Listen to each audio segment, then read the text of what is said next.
Repos. Ça va, vous allez bien? Oui. Oui.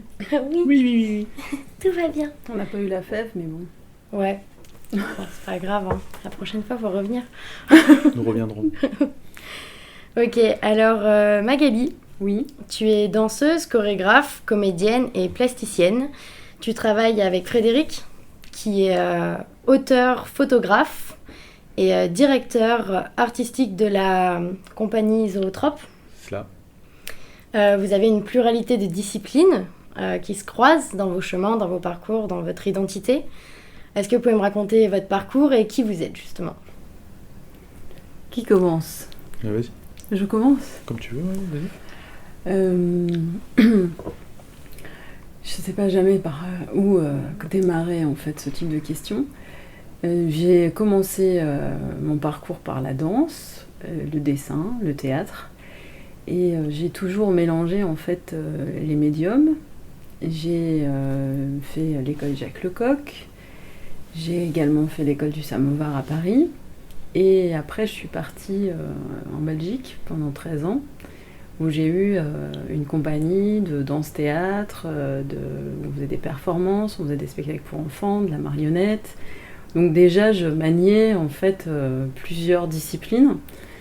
Et cette aventure s'est arrêtée. Et en revenant sur la Côte d'Azur, j'ai repassé un master en danse, où j'ai fait un mémoire sur la danse et le dessin, et que j'ai complété par un DU de pratique d'éducation somatique.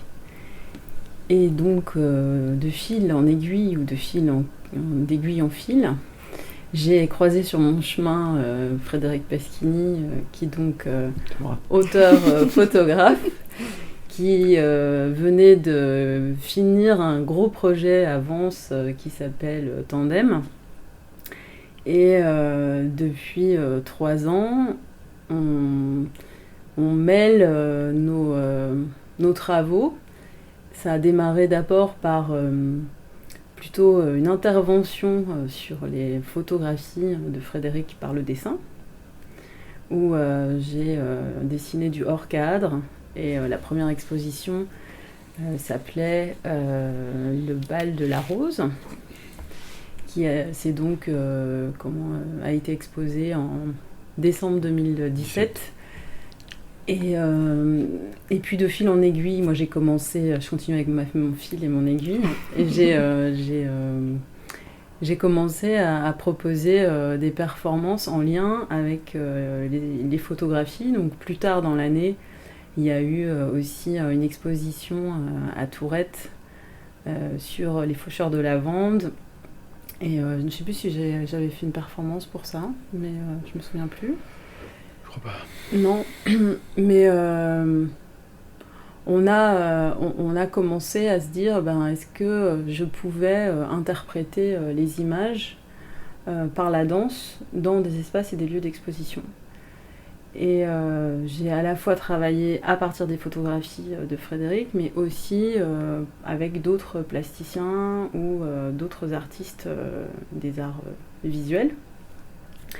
Et également de moi continuer mon processus en lien avec le dessin et le mouvement, puisqu'il y a eu aussi une performance qui a été créée à partir de ça, où Frédéric m'a aussi aidé dans la construction d'un film d'animation, des dessins qui interagissaient avec moi dans la danse, sur une installation précise, avec des panneaux, etc. Et puis, je pense qu'on poursuit un cheminement qui se nourrit à la fois des rencontres qu'on fait l'un et l'autre distinctement, et en même temps, il y a des espaces de rencontres qui se produisent entre son travail et le mien, et une conversation qui s'écrit en fait petit à petit. Voilà. Donc aujourd'hui, 3 ans plus tard, on en est vraiment à voir de quelle manière on peut trouver un espace de rencontre. Et je pense que c'est assez intéressant et cohérent de voir que ça se traduit sur l'endroit du territoire. Donc notre territoire artistique, notre territoire de personnelle, intime, et qui s'exerce en fait de manière différente, puisque moi je travaille avec la danse, je vais chercher les territoires de l'intime et du dessin, du mouvement et de sa trace et de ce qui reste du mouvement dans l'espace. Et Frédéric, par la photographie, aime à montrer des moments peut-être volés ou captés dans l'espace public.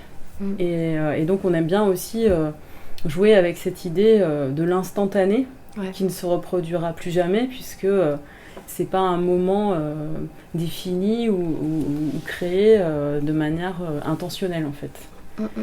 Et je pense que c'est à cet endroit-là aussi qu'on se rencontre. Voilà, pour commencer. Ouais, puis la danse, c'est quelque chose aussi qui passe, quoi. Oui. Qui passe, du coup. Ouais, il y a un point commun entre la danse et la photographie. Ouais. Donc du coup, moi, je vais te dire... Donc, moi, j'ai un parcours un peu particulier. Enfin, j'ai créé et dirigé une agence de communication visuelle, très orientée création, donc pendant 20 ans. Ouais. Donc, j'ai fait ça, j'ai travaillé avec des créatifs, des designers, des graphistes, des motion designers. Donc voilà, j'avais un rôle plus de directeur conseil. Et donc à cette époque-là, disons que même si j'ai toujours fait de la photo, c'est une époque où je faisais pas trop de photographie. Okay. Je faisais travailler des photographes par contre, donc j'exerçais mon rôle d'arbitre. Il y a 7 ans, j'ai arrêté cette mission, enfin ce travail de dirigeant d'agence pour me consacrer exclusivement à la photographie. Certainement parce que j'avais envie aussi d'avoir une forme de renouveau dans mon approche et puis dans le sens que j'avais envie de donner à mon travail. Donc je suis passé à autre chose et en me consacrant exclusivement à la photographie, j'ai souhaité travailler sur un projet qui pour moi faisait sens. Donc c'est le projet Tandem dont a parlé Magali, donc qui était un projet citoyen avec des portraits de gens qui ne se connaissaient pas, qui a donné lieu à une exposition dans l'espace public, parce que ça c'est important aussi, cette dimension de pouvoir exposer, enfin en tout cas montrer ou donner accès à une exposition ou des visuels dans l'espace, dans un espace qui n'est pas forcément rattaché à un espace de création. Donc ça c'est quelque chose sur lequel on est aussi tous les deux très attachés, c'est-à-dire de pouvoir développer, que ce soit des performances, des expositions dans des lieux qui ne sont pas forcément des lieux qui accueillent du spectacle à proprement parler ou des espaces d'art. Voilà. Donc cette première expérience de Tandem m'a permis en fait d'explorer déjà des choses, en tout cas sur ma pratique de la photographie qui était importante. Et le dénominateur commun de ce que j'aime faire en photographie, ça gravite autour de l'humain et les interactions qu'il engage, principalement dans la vie, mais pas que. Et j'aime questionner le réel, c'est-à-dire des scènes qui sont finalement assez anodines ou qui ne représentent pas forcément de particularisme, on va dire, des scènes que tout un chacun peut voir. J'aime les questionner au moment où je vais prendre la photographie, je veux dire, cette scène-là, pour moi, elle rentre en résonance avec un certain nombre de choses qui sont très intimes pour le coup, qui viennent de mon parcours, de ma sensibilité, de mes références, mon éducation, enfin voilà. Et je les restitue, alors avec une forme de cohérence personnelle, avec un propos qui défend un certain nombre de jalons, alors qui vont rentrer en communication avec les différents projets, parce que donc après ma rencontre avec Magali, qui vient elle des arts vivants, c'était justement c'est une vraie rencontre. Et d'ailleurs dans le projet dont on va parler qui s'appelle Rebirth,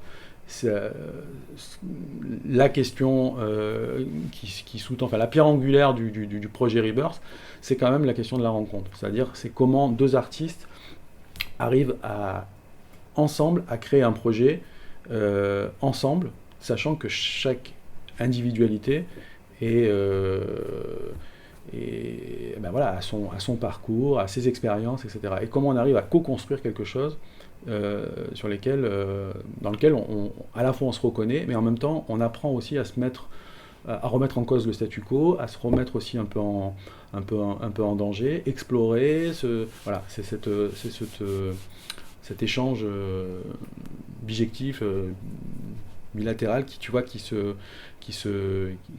joue. Donc c'est aussi intéressant. Donc pour terminer sur mon parcours, Zoetrope, l'association au départ Zoetrope a été créée à l'occasion du projet Tandem.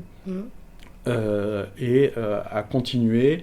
Donc là, elle avait une dimension purement photographique et exposition visuelle et principalement photographique.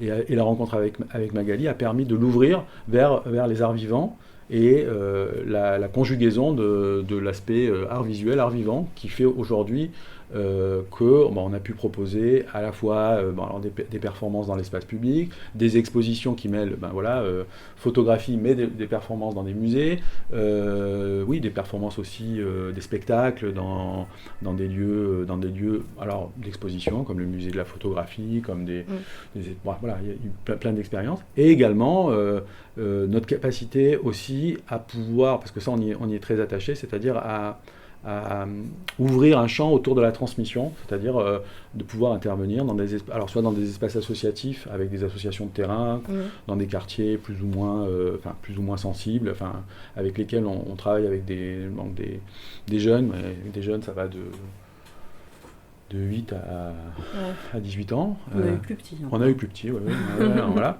Donc cet aspect-là est aussi intéressant parce qu'il nourrit nos projets et il nous permet aussi de créer des échanges avec ces publics. Donc c'est aussi une part importante, on va dire, du travail qu'on souhaite entreprendre avec Zoetrope. Voilà. Et par ailleurs, pour terminer sur mon parcours, par ailleurs, moi, aujourd'hui, j'appartiens à une agence de presse qui s'appelle Hans Lucas, qui est une agence française, mais qui rayonne dans le monde entier et qui compte parmi ses membres des photographes qui proposent plutôt un regard d'auteur, c'est-à-dire que on travaille avec des médias internationaux et on propose sur des sujets qui sont très variés, qui vont de la politique à la culture, aux sujets sociaux, environnementaux. Enfin voilà, c'est le spectre aussi large que tout ce qu'on peut trouver dans la presse internationale. Un regard, donc voilà, moi c'est aussi une part de mon activité, mais qui bien sûr nourrit aussi le travail que je fais par ailleurs d'un point de vue artistique, et bien souvent les deux peuvent être confondus. Et c'est un peu ce que vous faites au final. Bien sûr. Oui. Moi je dissocie, ça aussi,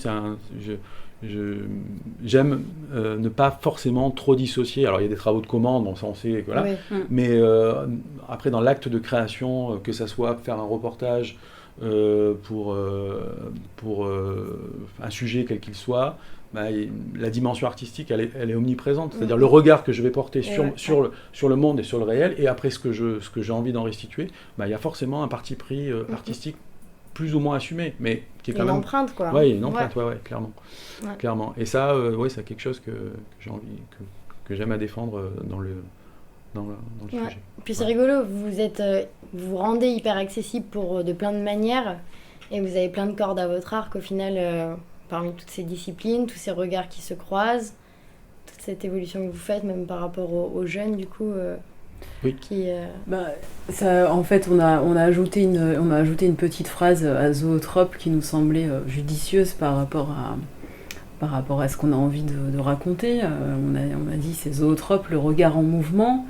Je pense que cette petite phrase, en l'ajoutant, c'était aussi de dire on n'est pas dans un monde figé, mais on est dans un monde en mouvement, mouvant, vivant, en transformation, d'autant plus avec ce qu'on est en train de traverser collectivement aujourd'hui, et de quelle manière justement on s'adresse au public, quel qu'il soit, sans compartimenter aussi les publics, parce que c'est essentiel dans notre démarche. Ouais.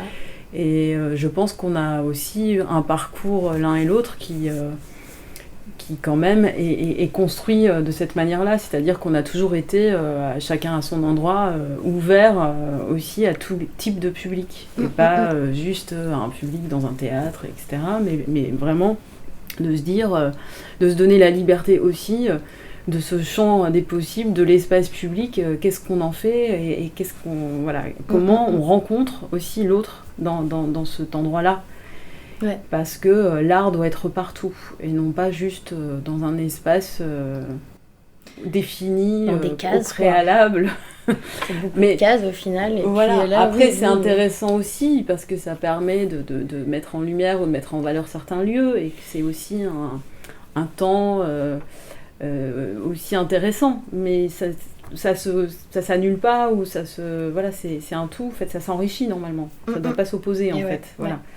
Il y a pas pour nous, il n'y a pas d'opposition entre les choses. Il n'y a pas de niveau de valeur entre une scène de théâtre national ou d'aller jouer dans un jardin ou aller sur la place devant le musée de la photographie comme on a fait cet été par exemple.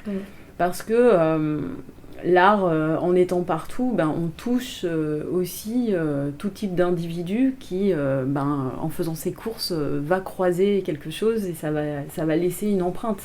Parce qu'on parlait d'empreinte de l'image, mais c'est aussi une empreinte des émotions, des sensations, et qui fait déjà rencontre. Ouais.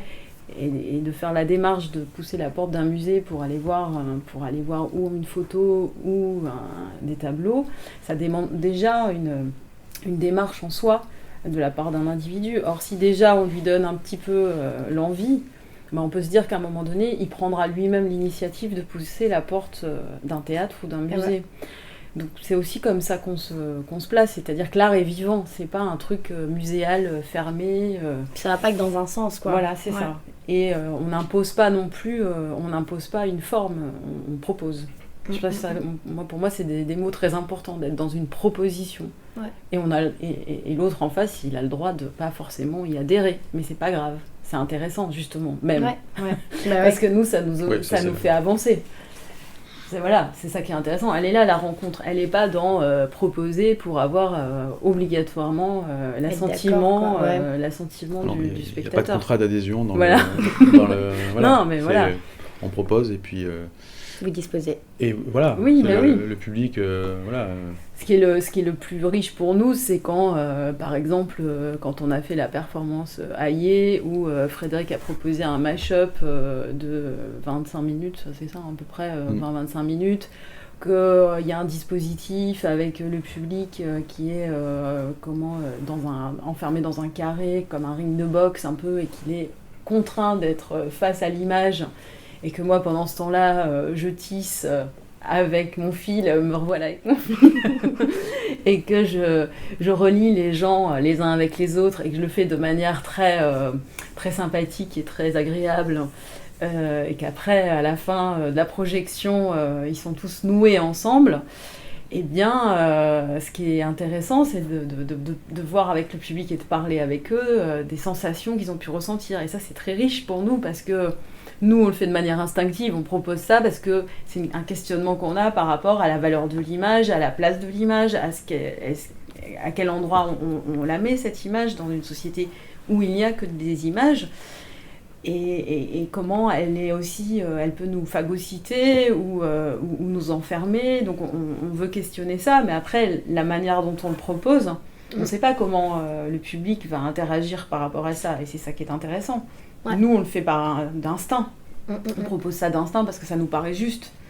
Et quand le public dit c'était fort parce que c'était agréable que tu passes derrière moi et qu'en fait ça me faisait du bien finalement quelque part de me sentir attachée, mais après finalement je suis attachée, qu'est-ce que je fais avec ça?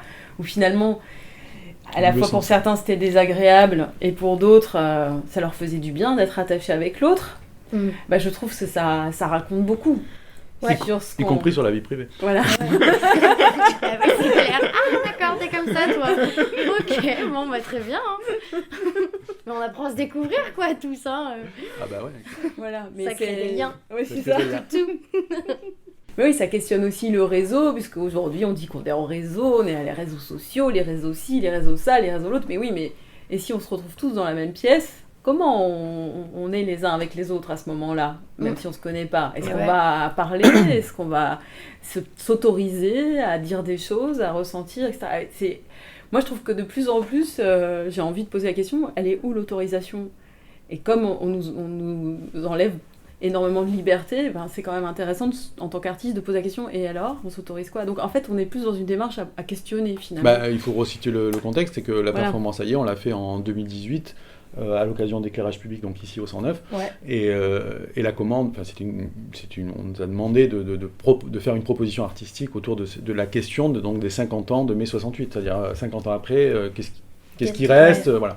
Donc nous, c'est notre interprétation, c'était de dire que finalement on vivait dans un monde où effectivement on avait aussi où il y avait des libertés qui se télescopaient avec des restrictions, tu vois, il y avait tout un échange qui s'opérait, et à la fin on questionnait finalement cette idée du libre arbitre et quelque part de l'autodétermination par rapport à cette notion d'ordre. Les idéaux de 68, 50 ans après, est-ce qu'on peut considérer réellement que le monde qui avait été imaginé par ceux qui ont défendu ces idéaux il y a 50 ans, aujourd'hui serait quelque part satisfait donc on questionne ça. Et ça a encore plus de force aujourd'hui, où on est tous masqués, avec des certificats pour sortir, etc. Donc quelque part, on est dans la continuité. Et ce qui est important, enfin en tout cas au niveau de l'image, alors là c'était de la vidéo, mais ce que j'aime, ce qu'on aime à défendre dans les images, moi j'aime que l'image, elle puisse garder.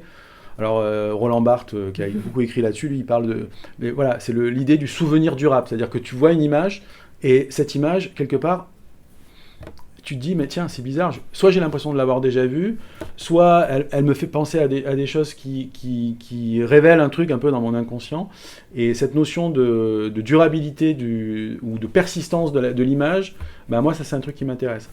Pourquoi ça m'intéresse? Parce que je suis la première victime, c'est-à-dire c'est moi qui d'abord va voir quelque chose qui me percute et qui me donne envie à un moment donné de sortir mon appareil ou d'appuyer sur le bouton. Donc juste ce temps précis où je vois une personne, j'en sais rien, dans la rue, dans une situation quelle qu'elle soit, et ça pour moi c'est important. C'est important parce que ça va faire du lien, en tout cas quand je vais la donner à voir, parce que une image a une des vocations, c'est de pouvoir la partager, de la faire circuler, y compris dans un autre truc vidéo. Alors là, je me suis appuyé sur des images qui avaient été faites par d'autres, mais c'est la même démarche finalement. C'est, je prends, puis j'assemble. Ouais, donc tu remets en scène quelque part. Donc voilà, et c'est finalement ce qui va rester, ce qui va rester auprès de chaque personne à la fin de l'expérience. Alors que ce soit une expérience d'exposition, ou une expérience visuelle d'une vidéo, ou d'un spectacle vivant. Bon là, ça mêle les deux, donc voilà. Donc c'est puis autant d'individus, autant de souvenirs différents, autant de perceptions, autant de...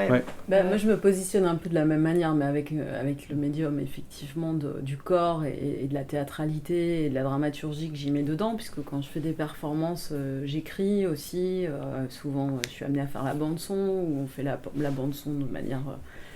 en duo aussi, et la manière dont j'y travaille, c'est vraiment aussi d'être tellement rempli d'existence ou de sensations, que j'ai envie aussi de laisser une trace durable de cette expérience que moi je traverse par l'acte performatif avec le public qui est en présence à ce moment-là.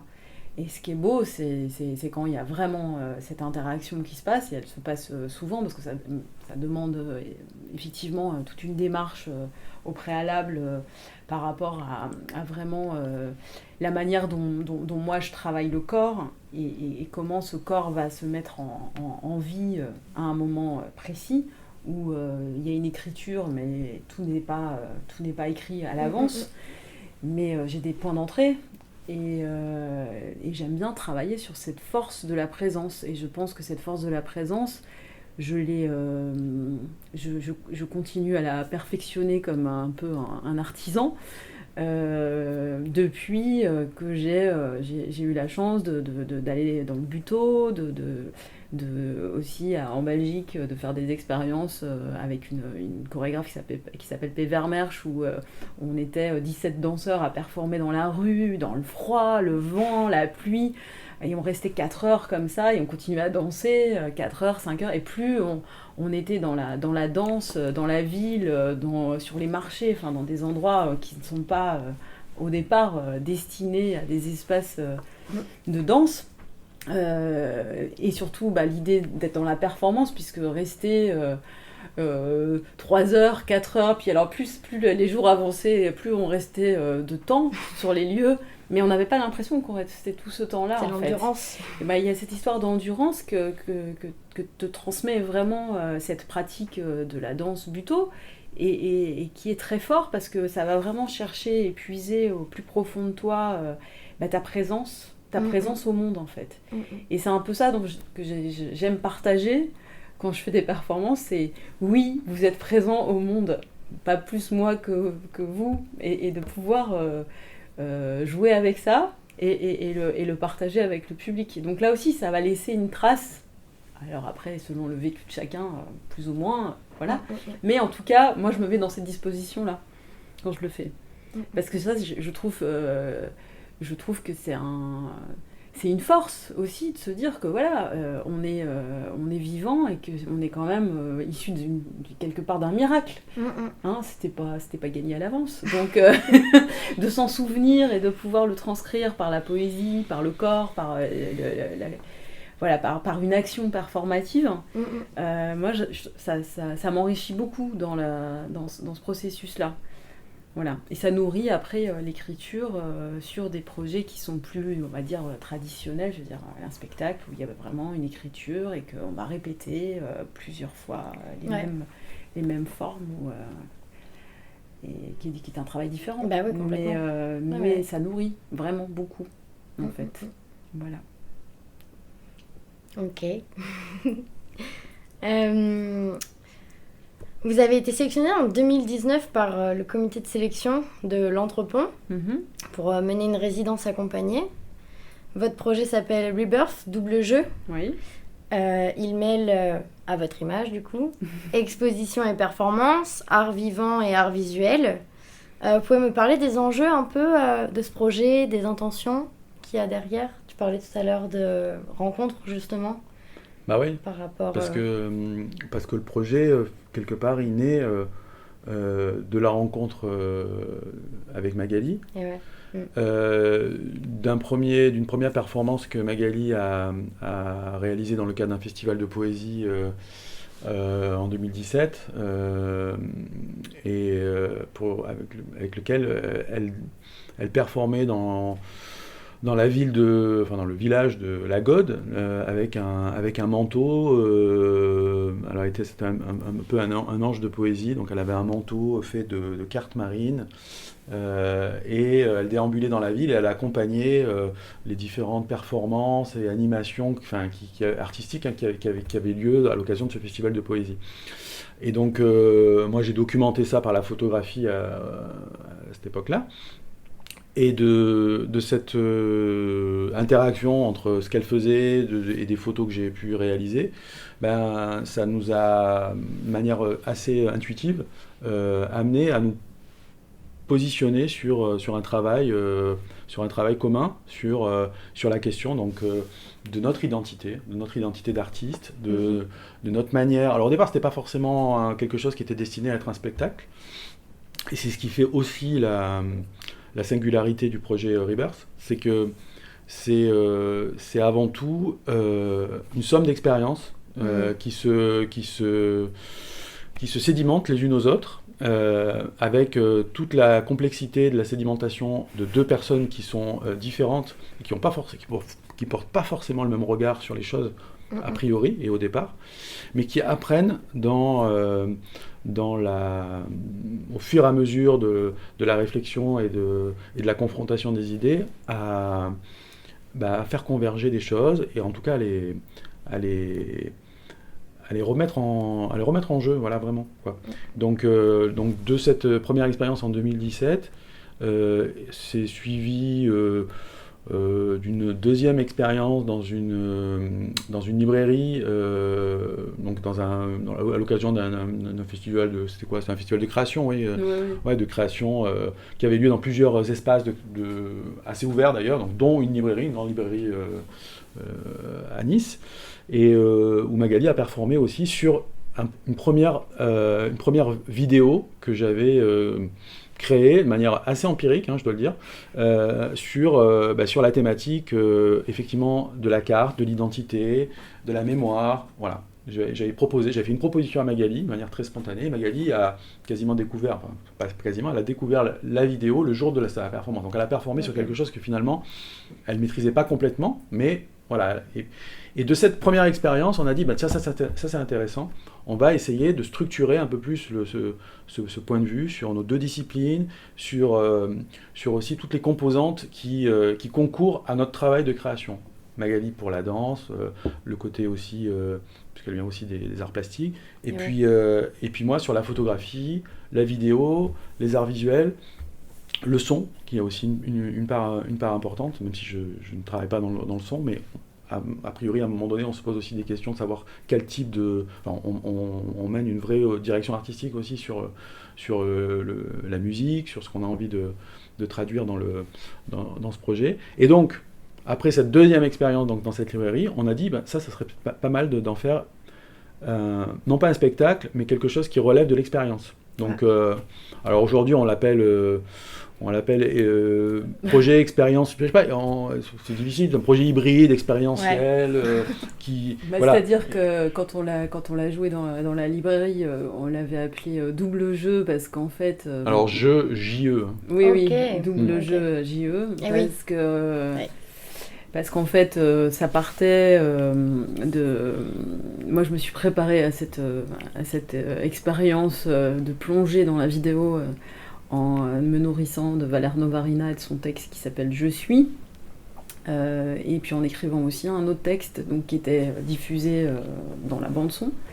Donc la bande-son, on l'avait fait plus ou moins ensemble, mais les images, je ne les avais pas forcément vues. Donc Frédéric s'est saisi de la bande-son, il a proposé les images, et moi j'ai plongé avec un canevas que je m'étais construit autour du papier, de la relation au papier, parce que j'avais quand même fait ce manteau de papier 1 an plus tôt. Donc j'ai gardé cette histoire-là. Et en même temps, je l'ai nourrie de la question de ma naissance, de mon identité, du fait qu'on est tout le temps en train d'être obligé de se justifier par du papier. Donc ça, c'est premier truc auquel on pense. Enfin, ça paraît un peu basique, mais en fait, c'est quand même aussi une réalité, qu'en fait, on bouffe du papier. Donc effectivement, je pensais aussi indirectement à tous les gens qui arrivent jusqu'à nous par la Méditerranée et à qui on demande de justifier leur existence. Et finalement, on demande finalement chacun à différents niveaux de la société de justifier son existence. Donc moi, j'étais nourrie de ça, mêlée par justement tout le travail magnifique d'écriture de Novarina. J'apprécie énormément l'écriture, parce qu'il nous emmène... dans des endroits plus philosophiques, où questionne aussi nos rapports les uns par rapport aux autres. Et c'est un auteur que j'ai plus souvent utilisé dans des travaux, soit avec des élèves, soit avec de partage. Parce que justement, il est aussi plasticien des mots. Et moi j'aime beaucoup aussi que les mots soient matière. Les mots, c'est un goût dans la bouche. Les mots, c'est des sensations. C'est pas juste de dire un mot, c'est quel mot je goûte à l'intérieur de mon palais. Et c'est pas n'importe quoi. Comme le geste que je vais faire, comment il rentre dans la matière de l'espace. Et la matière de l'espace n'est pas forcément vide. Je peux l'imaginer plein. Et comment, justement, s'il est plein, ma main, elle va bouger autrement et elle va s'inscrire autrement dans l'espace. Donc, moi, avec tout ça, je suis rentrée dans l'image. Et il y a eu vraiment une rencontre assez forte et fortuite, quand ça peut se vivre dans l'instantané comme ça. C'est clair. Et comme on a eu des retours assez forts et assez intéressants de la part du public qui était en présence, on s'est dit que ça valait vraiment la peine de pousser le truc plus loin, en fait. Qu'il y avait quelque chose, en fait, qui allait plus loin que juste de faire une performance. Qu'il fallait creuser. Il y avait un sillon à creuser. Il y avait quelque chose à... Voilà. Donc, on a fait cette demande de résidence et qui a été donc acceptée. Et ça nous permet de continuer à avancer, en tout cas, et heureusement que ça existe, parce que ça nous met dans une dynamique aussi. Parce que bon, on peut toujours faire plein d'expériences, mais après, si on veut que ça grandisse, on a besoin de support, on a besoin de soutien. Ouais. Et si on n'a pas ces soutiens-là, il n'y a jamais rien qui grandit. L'enfant reste toujours tout petit. Et puis au bout d'un moment, on le met dans un tiroir et puis on ferme le tiroir. Ouais. Il s'étouffe. Et il s'étouffe et on passe à autre chose.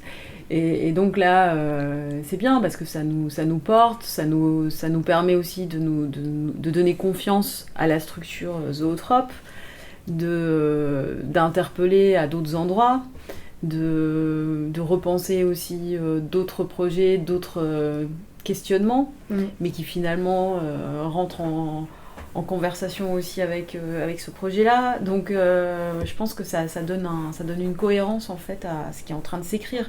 Parce que finalement, l'histoire de Zoetrope, à un moment donné, on disait bienvenue en zootropie, mais c'est un peu ça, quoi. C'est un pays. C'est une géographie aussi. Une compagnie, c'est aussi ça. C'est un pays, un territoire. Alors, est-ce qu'il a des frontières, pas de frontières? Est-ce que parfois j'en mets, parfois j'en mets pas? Est-ce que j'ouvre à quel endroit? Est-ce que j'ai beaucoup de rivières? Ou est-ce que j'ai beaucoup d'eau? Parfois, il y a des révolutions. Oui, voilà. Et je trouve que ça aide le projet, en tout cas de la structure, à aussi se développer. Pour qu'ils prennent son envol, parce qu'à un moment donné, donc nous on est directeur artistique de Zoetrope, mais l'idée c'est qu'on puisse aussi avoir d'autres personnes qui viennent petit à petit nous rejoindre et qu'on puisse aussi partager, échanger avec ces personnes qu'on va rencontrer, qui vont aussi nourrir tout ce processus par ce qu'ils sont eux aussi. Ouais. Mais on commence par nous, ce qui paraît relativement cohérent. C'est peut-être mieux même. Même vous me disiez que la dernière fois, vous vous nourrissiez à chaque fois que vous rencontrez des gens, chaque public. Et en même temps, là, d'après tout ce que vous me dites, ça prend du sens, quoi. Oui. Avec le festival de poésie. Oui, d'une manière générale, que ce soit Magali ou moi, toutes les expériences de vie sont des prétextes à enrichir notre discipline, notre création, le regard qu'on porte. Mais alors spécifiquement sur le projet Rebirth, c'est un projet, c'est pour ça qu'il est pas forcément très simple à résumer ou à décrire. C'est que c'est un projet qui est vraiment protéiforme, c'est-à-dire qu'il s'appuie sur l'expérience intime de chacun d'entre nous, de Magali et moi-même, donc de nos expériences, du regard qu'on porte sur le monde, de la rencontre, et également du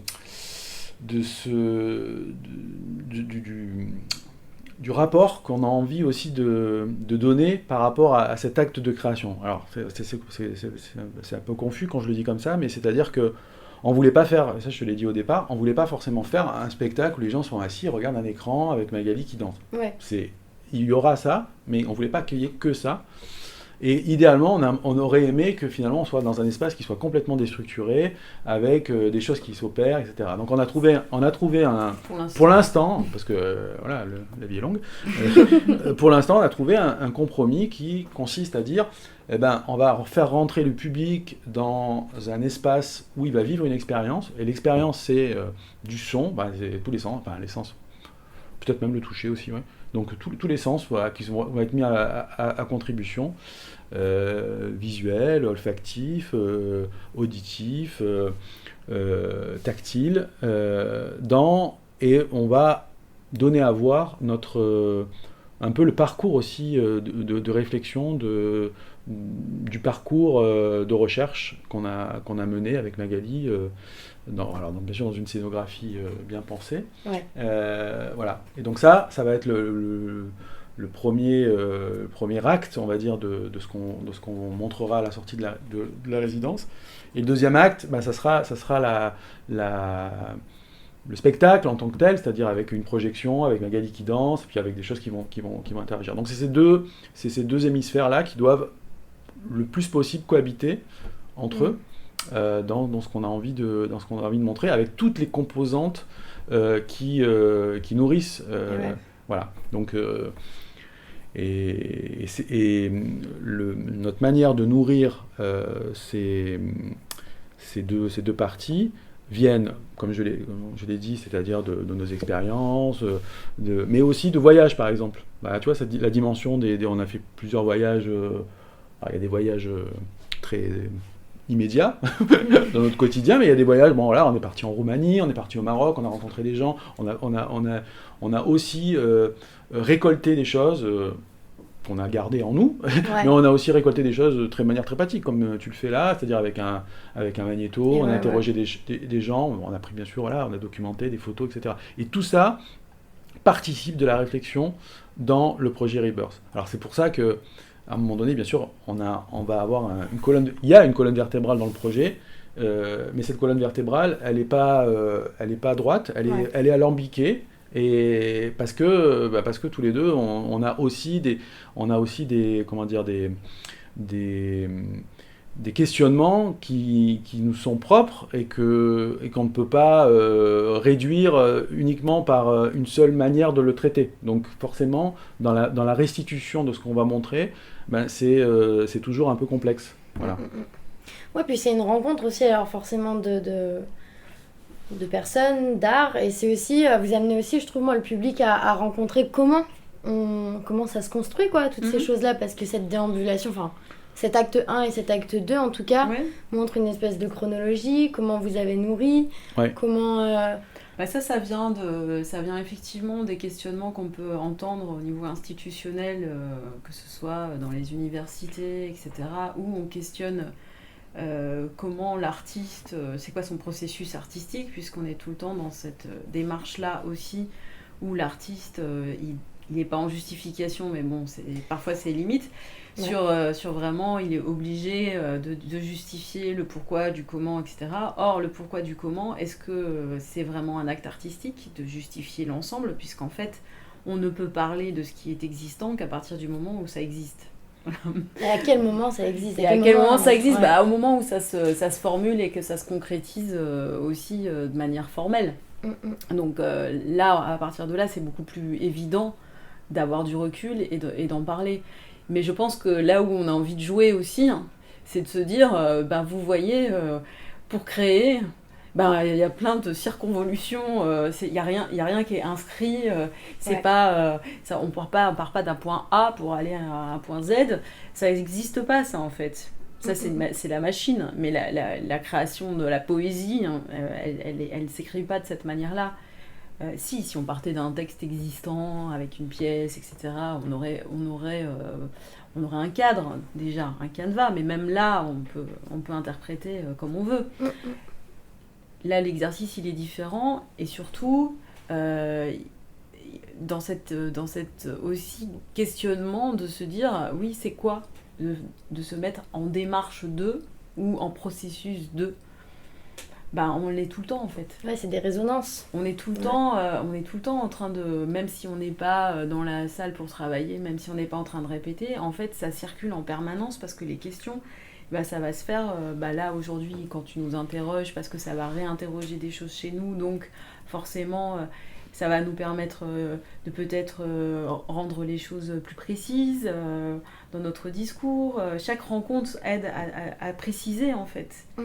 Et en même temps, ce qu'on a envie de donner à voir dans l'accompagnement du public dans ce processus-là, c'est aussi de lui dire, on est parti de ça, puis en fait on est allé là-bas, puis on a... Enfin voilà, c'est pas si simple en fait. C'est pas si simple, mais en même temps c'est simple. Ouais. Finalement.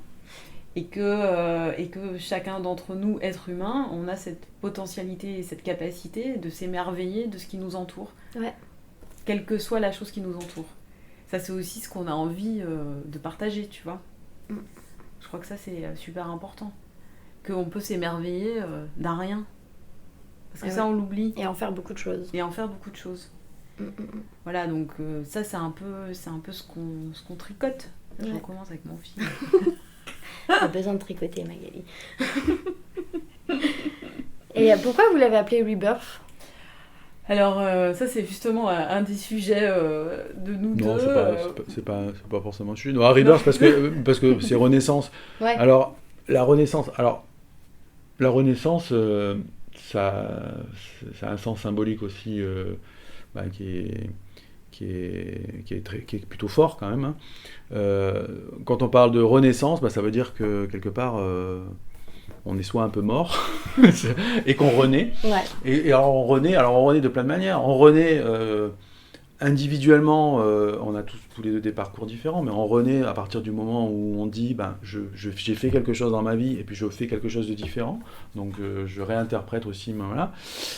On renaît parce que dans le monde dans lequel on évolue, on a envie aussi d'apporter, de dire il y a peut-être une renaissance à faire, donc c'est pas quelque chose de vécu, mais c'est quelque chose d'espéré. Donc on dit voilà, on aimerait que dans ce monde-là, il y ait en tout cas des éléments en présence qui nous permettent de croire à une forme de renaissance. Donc là, il y a une forme d'appropriation et aussi de défendre une forme de pensée, presque militante, tu vois, dans l'idée qu'on pourrait se faire d'un monde peut-être plus juste, plus poétique, plus, voilà. Et donc cette idée-là, nous plaisait bien.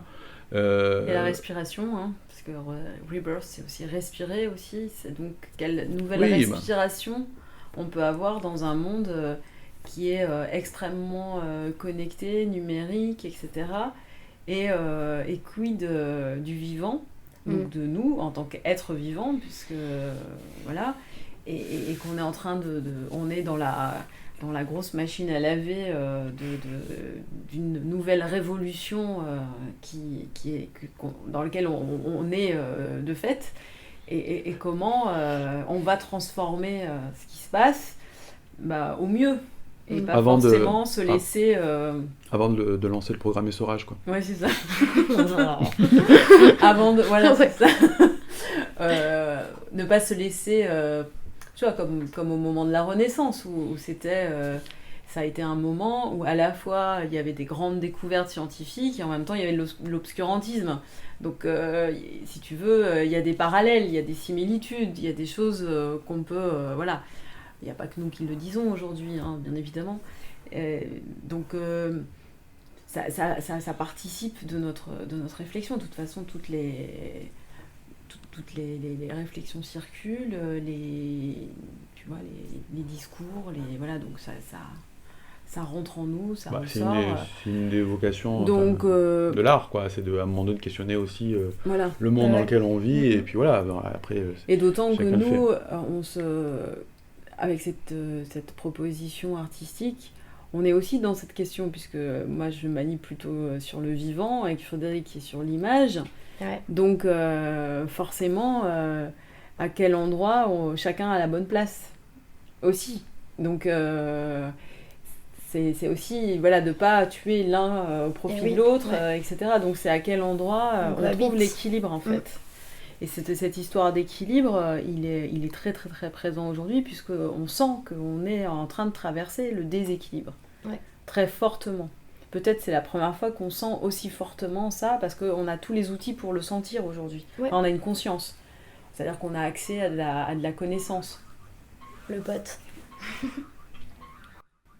Eh bien, merci, au revoir. C'était super. Non, bien sûr, mais on sait où on en est comme ça. Ouais. Mais du coup, ça m'a fait perdre le fil. Merci, mec. Non, mais oui, mais on a une conscience, et puis aussi, c'est comme tu disais, pour renaître, il faut peut-être un petit peu mourir. Et c'est pareil, pour avoir conscience de l'équilibre et peut-être le trouver, il faut peut-être avoir... conscience du déséquilibre. Et l'avoir tâté un peu, quoi, c'est aussi. Ça. Hein, oui. Et puis en avoir peur aussi, et après, peut-être, quoi.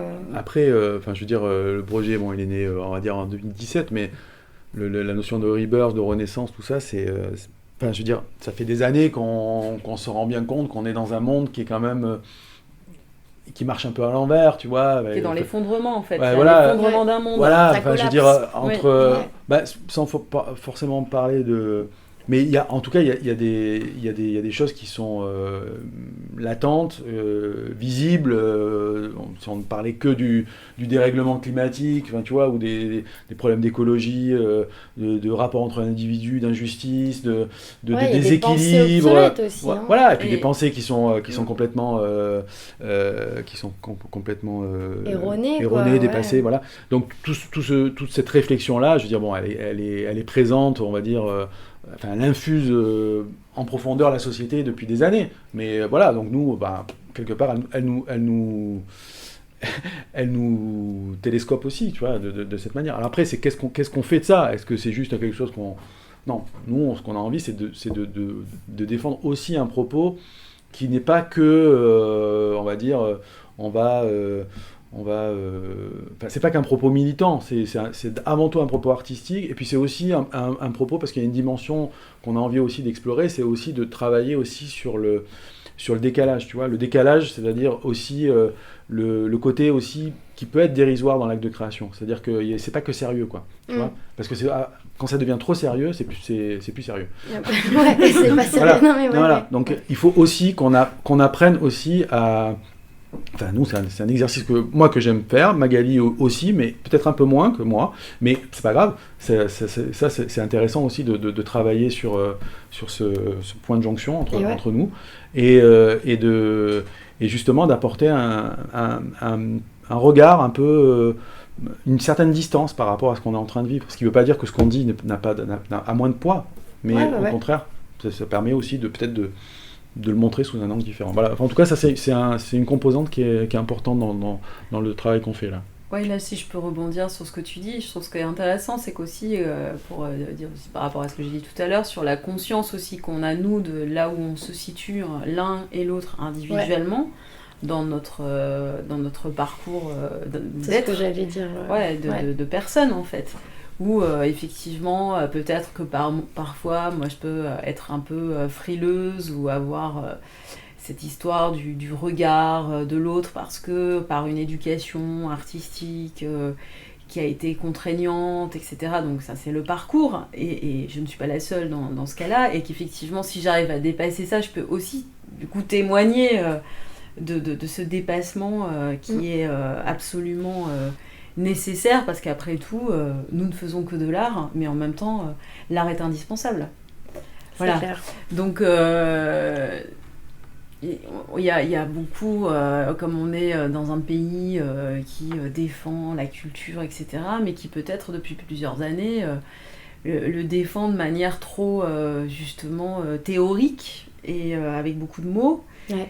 Et donc on enlève sa substance sensible et que dès qu'on parle de sensible c'est comme si on n'était pas très intéressant et qu'on était un peu naïf et ben peut-être moi je peux être revendiquer que je peux être aussi naïf parce que même avec tout ce que j'ai pu traverser dans mon existence et les choses que je connais j'ai pas besoin forcément de le justifier mais ça c'est complexe parce qu'on est dans une société qui demande la justification permanente justement de notre identité donc c'est vraiment on a fait le tour quoi tu vois c'est-à-dire et pourquoi en permanence on doit se justifier du fait d'être vivant en fait mais ça légitimer mais ça c'est une question universelle en fait. Donc c'est comment, par les outils et les moyens qui sont à notre disposition, que ce soit l'image, le dessin, le corps, la chorégraphie, la dramaturgie, le théâtre, on peut aussi aborder cette universalité de dire oui mais ok je vous propose ça, vous n'êtes pas obligé d'aimer, pas aimer, etc. Mais par contre je vous propose une discussion. Et on en parle, c'est ça qui est intéressant. Mais Rebirth, c'est un peu aussi ce truc de qui tu veux être toi par rapport aux attentes de la société qui parfois, du coup, ce qu'on disait, se contraste. Mais même vous, aux zootropes en général, il y a ce truc, ce désir institutionnel de pouvoir rentrer dans une case. Est-ce que c'est chorégraphique ? Est-ce que c'est visuel ? Est-ce que c'est photographique ? Eh ben non, c'est un peu tout en fait, tu vois, et c'est un peu comme Rebirth, tiens, regarde, on va te proposer d'échanger un peu là-dessus, et puis on voit ce que t'en penses. Mais le truc, c'est que c'est vrai, souvent, si on sort des mots ou de choses qu'on n'arrive pas à verbaliser parce que c'est inscrit comme ci, comme ça et que ça fait paniquer, quoi. Et du coup, Mais oui, parce que... on passe du tout au rien, et l'idée, ce serait de passer du rien au tout, quoi, en fait. Oui, et qu'un individu ne se réduit pas à l'endroit où il se situe. Ouais. Et que malheureusement, par besoin d'être rassuré, il fabrique par son mental, comme disait tout à l'heure Ézéchiel, par son mental des cases qui en fait le contraignent plus que lui permettent d'avancer. Oui, parce qu'il est bien plus complexe que ça. Parce que c'est d'ailleurs ce qu'on est en train de traverser. C'est-à-dire au lieu de totalement, quelque part, là par rapport à un virus, etc., de accueillir ce virus et de dire, bon, on prend les trucs à bras-le-corps et Bienvenue. on voit... Mais oui, peut-être... Fais comme chez toi. Peut-être, oui. C'est pas gêné. Ouais. C'est servi, mec, c'est vrai, c'est pas gêné. De peut-être l'envisager autrement que par simplement des éléments répressifs et donc de ne plus du tout parler de la question de la mort. Ouais. C'est-à-dire de reléguer le fait qu'on est tous mortels comme un combat, on est en train de combattre la mort. Or, on va tous mourir un jour. Ouais. Mais non, il y a certains individus qui sont déjà non, je veux être immortel et je cherche cette immortalité. Parce que c'est la plus grande crainte des mais hommes. En ce moment, il y a des scientifiques et des penseurs qui sont dans cette théorie-là que de toute façon, nous allons être immortels. Oui. Ah oui. Donc, c'est questionnant parce que si on est immortel, franchement, ça deviendrait vraiment pénible. Déjà, c'est pas toujours fatigant, c'est un peu fatigant des fois, mais là... non, et donc... Non, il y a des gens qui méritent d'être immortels, mais d'autres, un peu moins. Faisons la part des choses, quand même. Mais là, il y a une vraie question sur le vivant. Ouais. Parce que si un être vivant n'accepte pas qu'un jour il va mourir, comment il vit ? Parce que vivre, c'est une prise de risque. Bah oui. Tu vois, le jour où on est sorti du ventre de notre mère, on a pris un risque. Ouais. Le jour où le spermatozoïde a rencontré l'ovule, il a pris un risque. Non, mais voilà. Lui particulièrement, ouais. Lui plus que les autres. Ouais. Donc aujourd'hui, de complètement rendre l'ensemble du globe totalement tétanisé face à la mort, au lieu de dire d'accueillir et de peut-être gérer la situation autrement, non, on tétanise l'entièreté des humains en disant « Ouh là là, il y a la mort qui arrive, la mort qui rôde. » Mais c'est complètement fou. Enfin, il y a un côté complètement... Ouais, et puis c'est aussi miroir de... Par exemple, Frédéric, tu dis là, oui, on pourrait choisir. Il y en a qui méritent d'être immortels. Mais c'est comme la photo, tu vois, quand tu vois un moment et que tu choisis, tac, de le clipser, tu fais le choix que ça devienne immortel parce que ça t'a imprégné que... Et à côté de ça, t'as la danse aussi qui, elle, va jouer son truc, mais aussitôt que ça s'est fait, hop, ça y est, il est plus là. Bah bien sûr. Et le geste s'est effacé en même temps qu'il se joue, quoi. Bien sûr. Et il y a cette correspondance, quoi, constamment. Et moi, pour terminer, je voulais à tout prix vous parler de cette question d'écran dont on parlait tout à l'heure. Oui. Même toi, tu me disais tout à l'heure, voilà, il y a ce qui fait écran entre nous. Où est-ce que... On est à l'ère du numérique qui est extrêmement présente et qui a ses points positifs, hein, évidemment, qui apporte plein de choses et qui apporte une certaine conscience, justement. Et en même temps, il y a ce truc de parfois ce voile qu'on peut mettre entre nous et qui nous sépare, quoi, nous met dans des cases un petit peu, mais pas des cases justement nommées, quoi, juste individuelles. Et moi, j'ai juste vu quand vous étiez en train de répéter le dernier jour, mais... j'ai trouvé qu'il y avait ce truc dans Rebirth de ce contraste énorme entre l'effet du 4e mur et l'effet juste d'avoir foutu la projection derrière toi, Magali, qui danse, et non pas cet écran qui fait barrage, mais qui au contraire accompagne tout un tout, en fait. Et du coup, juste savoir... si vous, alors tout à l'heure justement Fred, tu me disais il y a un truc qui peut avoir une signification derrière et puis en fait il y a des choses aussi beaucoup plus techniques qui accompagnent la danse tout simplement. L'image projetée est rétro-projetée parce qu'elle est projetée dans la partie spectacle, elle est projetée et rétro-projetée, il y a les deux. Elle est là pour servir à la fois le propos, permettre à Magali d'interagir et de converser avec l'image. Donc il y a un va-et-vient en fait. Ouais. Donc pour nous ça c'est intéressant parce que c'est pas juste un film, parce que là c'est plus du spectacle vivant, c'est un film.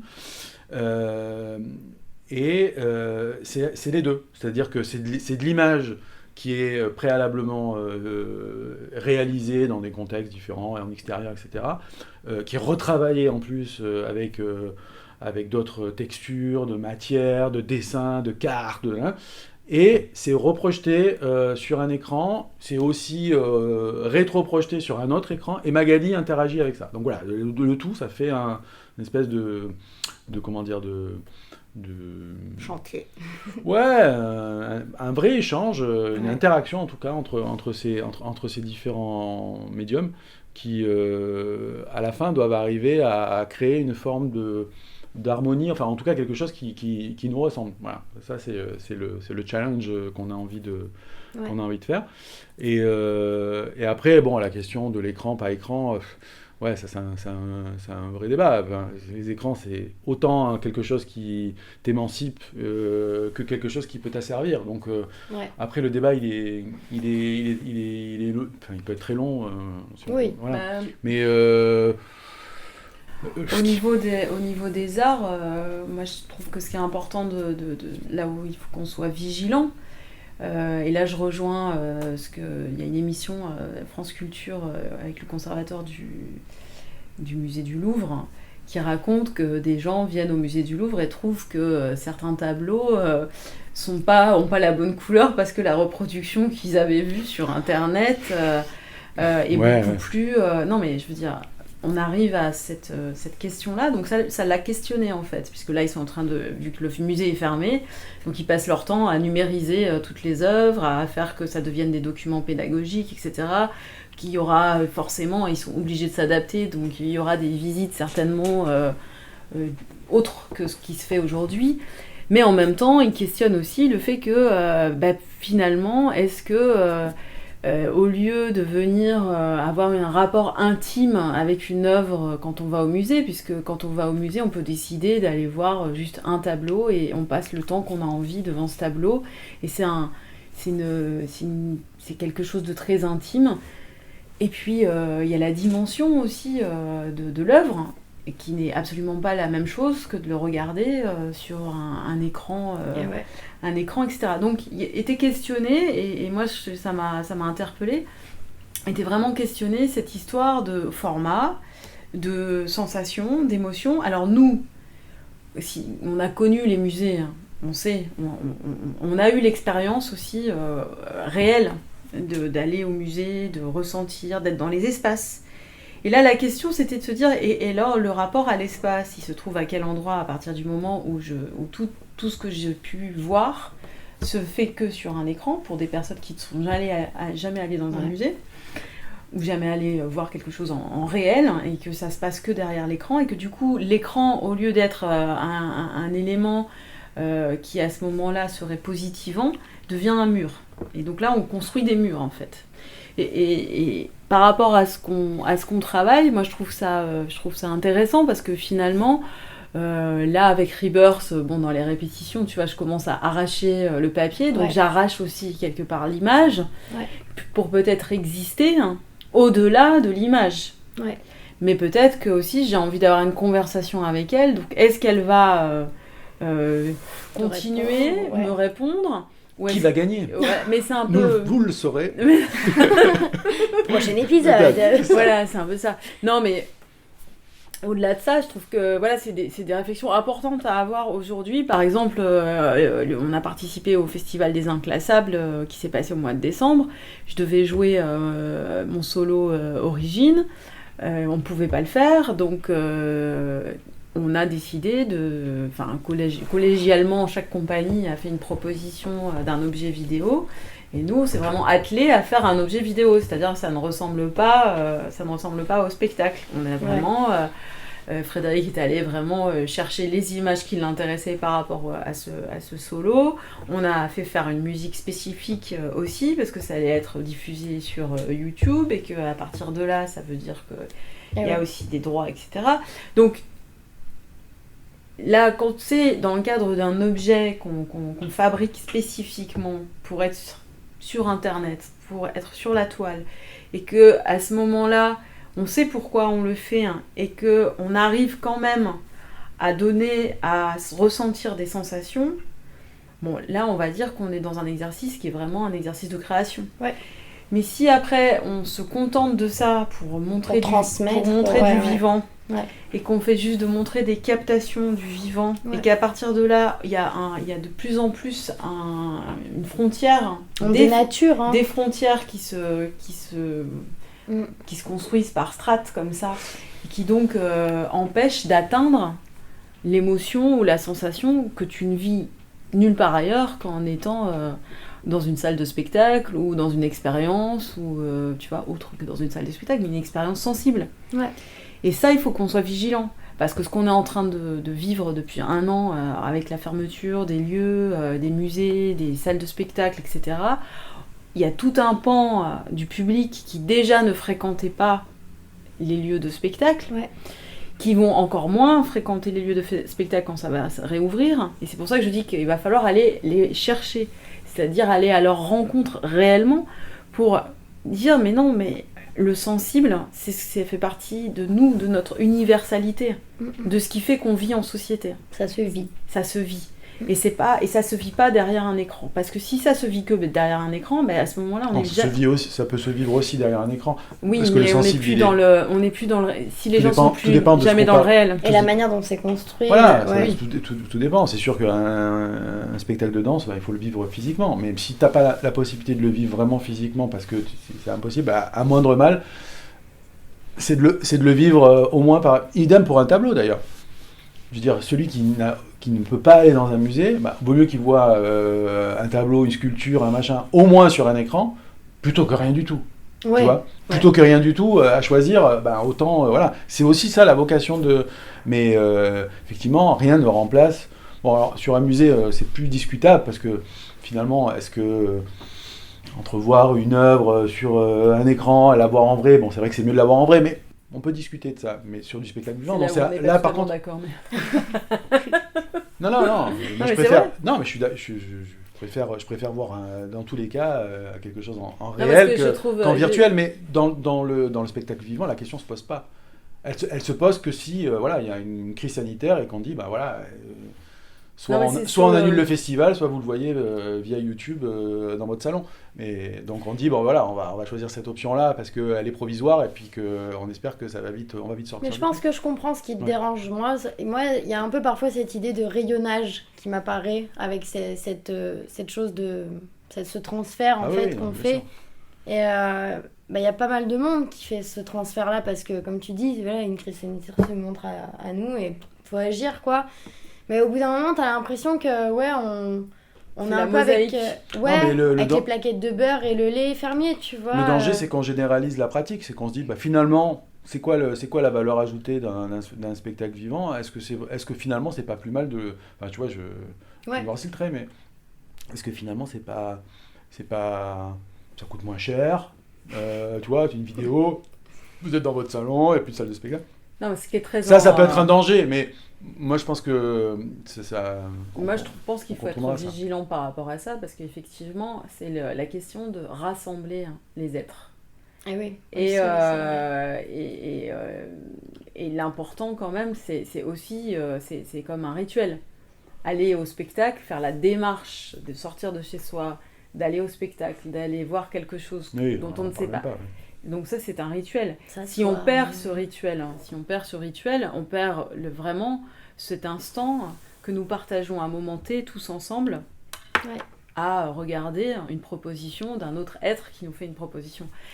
Et ça, c'est indispensable. Je veux dire, le théâtre, ça existe quand même depuis largement... depuis les Grecs et avant. La danse, ça existe depuis la nuit des temps.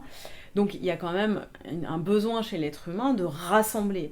Et moi je pense qu'en voulant nous désassembler, parce que c'est un peu ça qui se passe, on nous désassemble, on nous met dans nos maisons, on nous enferme dans nos maisons, dans nos murs, entre 4 murs. À ce moment-là, tu déconstruis totalement une société.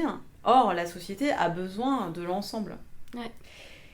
Et c'est là où on doit être vigilant, et c'est intéressant de questionner ça, réellement. Mais et ça, pas de c'est- le questionner comme dans un boudoir de manière bourgeoise. De Non. vraiment se poser cette vraie question, de mettre les outils à leur bonne place. Mais tu vois, tu dis ça c'est valable pour l'art vivant, mais moi je trouve qu'on parlait du quatrième mur, c'est même valable pour le cinéma quoi. Bien sûr. Il y a cette sensation d'arriver dans les sièges du fauteuil de cinéma avec les gens, l'odeur de la salle, il y a des choses comme ça. Bien et, sûr. Et pourtant, ça c'est des choses, on peut mater très bien le film chez soi dans son canapé quoi, C'est pas pareil. mais c'est pas pareil. Il y a Non, cette c'est pas idée pareil, de... le cinéma, bon, ça. Mais bon, ce sera encore un autre débat, mais c'est aussi un art qui est menacé parce que historiquement, le cinéma, c'est quelque chose où tu allais et tu assistais à un vrai spectacle, quelque chose qui Oui. tu vois. Ouais. Et c'est vrai qu'aujourd'hui, avec la généralisation des grands écrans, des gens qui ont Les tu vois, plateformes, tout ça. voilà, ouais. donc du coup, t'as plus, t'as moins, tu l'as toujours, mais tu as moins cet effet waouh. Tu vois, quand tu arrives dans une salle, bon, genre tu peux retrouver un peu ça, un peu beaucoup, même parfois, selon tes moyens Ouais, ou ouais. la taille de ta maison ou de ta télé. Mais avant, t'avais une télé dans les maisons, maintenant Voilà. on en a dans toutes les pièces. Donc, presque, quoi. du coup, ça édulcore, tu vois, ça déprécie un peu la sensation. Donc peut-être que le cinéma se réinventera comme se réinvente aussi plein d'art et Plein de disciplines, de ouais. pratiques. Voilà, c'est tout. Moi, je vous propose qu'on Ouais. Bah ouais, merci on beaucoup. se calme. Ouais, merci à vous, c'était super. Et Je vais regarder si ça enregistrait bien. Ouais, putain. Déconne pas, merde. Ouais, bah, je vous propose, moi, qu'on en refasse une quand vous revenez en mai, hein, une petite, pour se dire où on en est, quoi. Ouais, Voir ouais. si t'as battu les écrans, les toiles de projection, Ouais. ou si vous avez réussi à dialoguer, quoi. Voir ce qui s'est passé. Ouais, avec plaisir. Là, je trouve que c'est un bon sujet, moi. Ouais. Bah, merci beaucoup. Ouais, Je vais merci faire à un- toi.